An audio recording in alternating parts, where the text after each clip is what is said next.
Hey guys, it's Jay here with yet another edition of Faith Evolved on my channel Faith Evolved on YouTube and faithevolved.com. Today I want to talk about mental health again because this is one of the biggest issues that I've struggled with and one of the biggest things I've overcome in my life, even more than weight gain or trying to get, my alcohol consumption under control, which is not bad, but it could be better. But there's a lot of things in my life that I haven't gotten very much progress on. But mental health is one of them, and that's the foundation. Because without mental health, there's really no point in struggling to try to beat all these other addictions and vices that you have.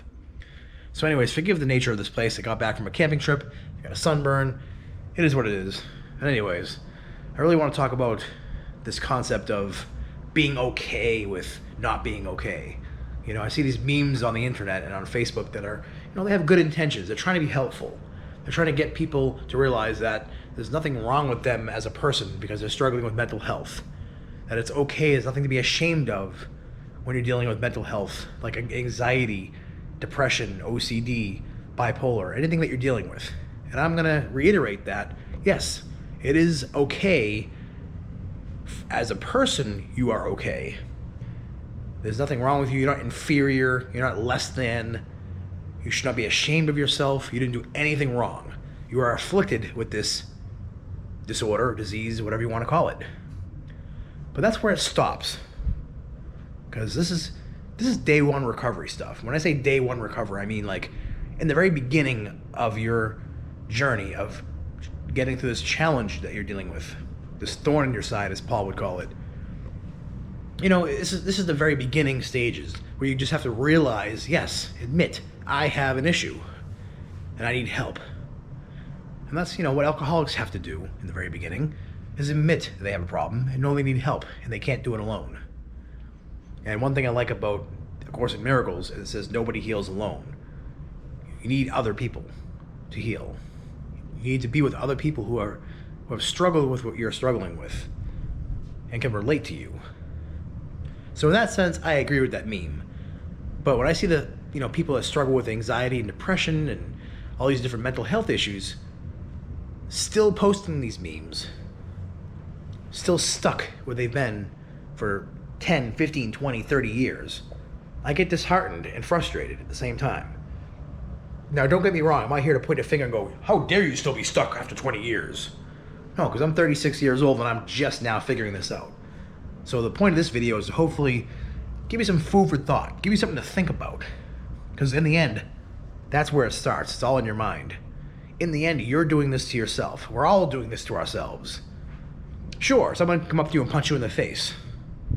But only you can interpret what that meant. You can say, man, I must have pissed them off. Or, man, maybe I deserved it if you were being a jerk. You had to be a pretty big jerk to deserve a punch in the face. But you know what I'm getting at. And, or maybe you could say, man, I must be a terrible human being. I suck. I deserve to die. I deserve that punch. I should be ashamed of myself. That's the difference that I'm talking about. And there are some people that are stuck in that latter mindset where they feel like they deserve the affliction that they have, or there's nothing they can do about it. And they almost wear it as a badge of honor, this victimhood mentality. And that's kind of the point of this video. So when I see that meme, I have to check myself for not being too judgmental, because I don't like when it's so disempowering to stay in that state of disempowerment and victimhood and woe is me. That's what keeps you there. I have friends that are, great well-meaning friends that struggle with mental health issues, and they continually listen to music with lyrics that are disempowering and just negative and stuff that brings you down. And they almost embrace it like, yeah, this is my jam, man. They understand where I'm at. And I get it. Trust me, I was there. But the question you have to ask yourself is, how long do I need to stay there? Do you really, truly want recovery? Do you really, truly want to get better mentally?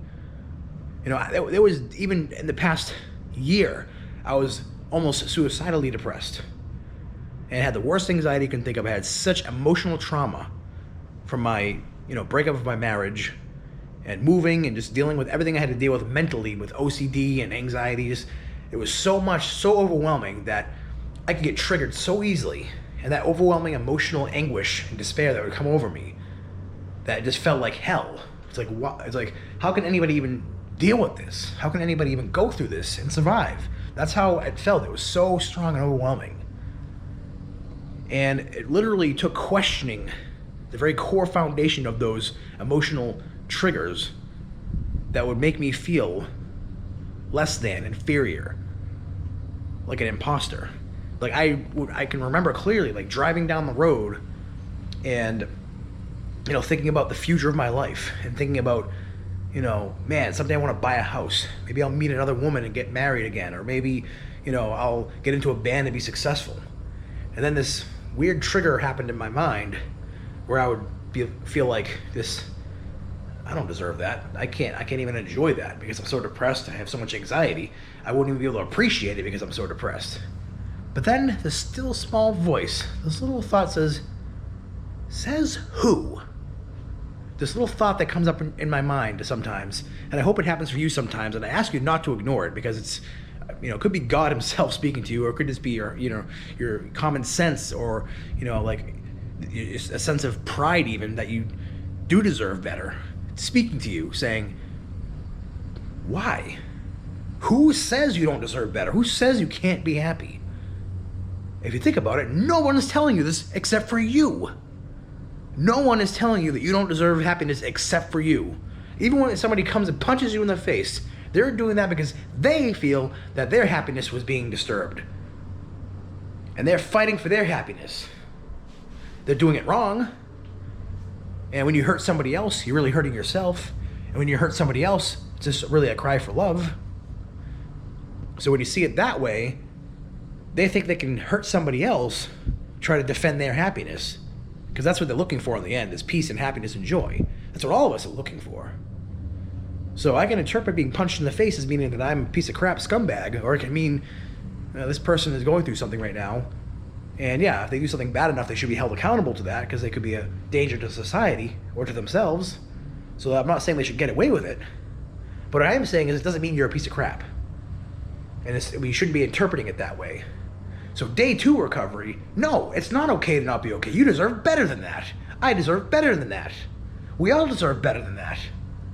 At some point you have to be like, you know what? I'm tired of the same old freaking song and dance story that I've been telling myself, or that people have told me, and I subconsciously interpreted that as being my identity. Now I'm projecting that back out into the universe and getting and reaping what I've sown, even though I didn't do anything wrong to deserve it. You're telling yourself that you did. But eventually, you know, the father that beat you, or, you know, abused you, or that mother that ignored you and verbally, you know, attacked you, is no longer there anymore. But you've internalized those voices. So it took me many, many, many years and having to learn the hard way. So I'm telling you, not as someone who's better than you, but I am telling you as someone who's gotten past where you're at right now.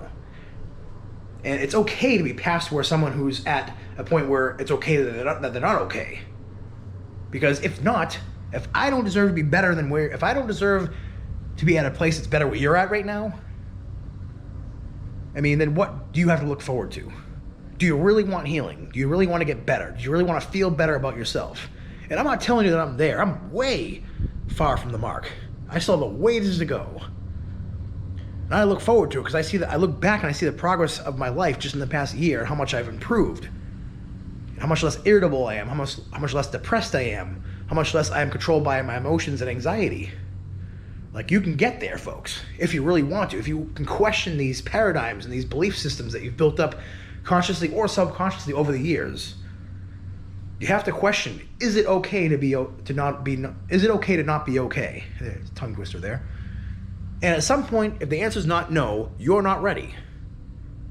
Because at some point, the answer has to be, you know what? No, I can be better than this. I don't have to be stuck in that rut anymore. You know?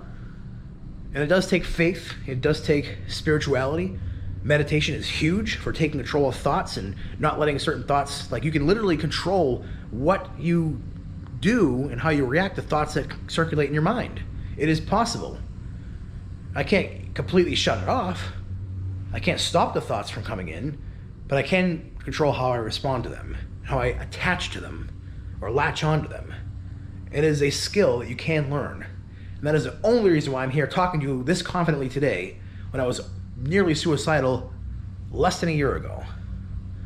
All right, folks, I appreciate your time. Just want to do a quick little video about this. And, just reach out to me if you need any advice, or, you want to just talk. Because I'm always here. Thanks, and God bless.